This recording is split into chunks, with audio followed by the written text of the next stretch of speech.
the use of benzodiazepine has increased tremendously over the years. And because the medical profession is so used to them at this point, they're almost taking them for granted. A lot of doctors have forgotten about the side effects and the possible dangers of these medications. If anybody bothers to read the package insert of these medications, they were all meant for short-term use. None of them were ever meant for long-term use. But everybody knows somebody who's been taking benzodiazepine for years.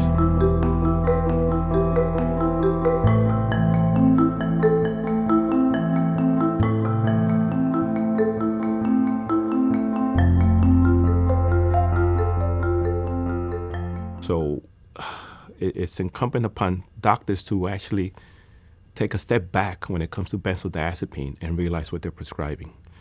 Because as I said before, they've been around for such a long time that doctors at this point take them for granted. Said, oh, they're safe. There hasn't been any problem with them. They've been prescribed for 30, 40 years now. And that's not true. So far, of all of the people that have been on benzodiazepine in the 34 years that I've been in pharmacy, I believe 2, possibly 3, have actually come off them. There are people who have been on benzodiazepine for years and years and years, and coming off them, it's not easy. I actually had a person that took her 3.5 months to come off it, and she was on less than 1/4 milligram. The smallest dose is 0.5 milligram. She was taking 1/4 tablet every 3 days. And when she didn't take that 1/4 tablet every 3 days, she experienced withdrawal symptoms. And what I see is, especially after talking to the patient, is that it's very easy for doctors. And by doctors, I'm not just talking about psychiatrists, I'm talking about doctors in general. For you to come into the office and you complain of anxiety, and they're familiar with lorazepam. So they just prescribe lorazepam as opposed to doing what is recommended by their profession, which is before you prescribe a medication like this, you evaluate the patient, and then you send them to a psychiatrist. And then the psychiatrist is supposed to do the right thing and prescribe these medications. However, a psychiatrist, not to make any excuses for psychiatrists also caught in this dilemma because they have to bill for their time. The amount of money that they get reimbursed for seeing a particular patient has gotten smaller and smaller. So they have to see more patients today than they did several years ago. So it's just a lot easier for them to write a lorazepam or benzodiazepine or any other medication than to actually spend time with that patient.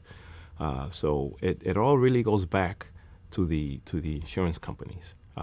Their reimbursement every year, which I'm not saying anything that I think I can get in trouble for. It's easily proven.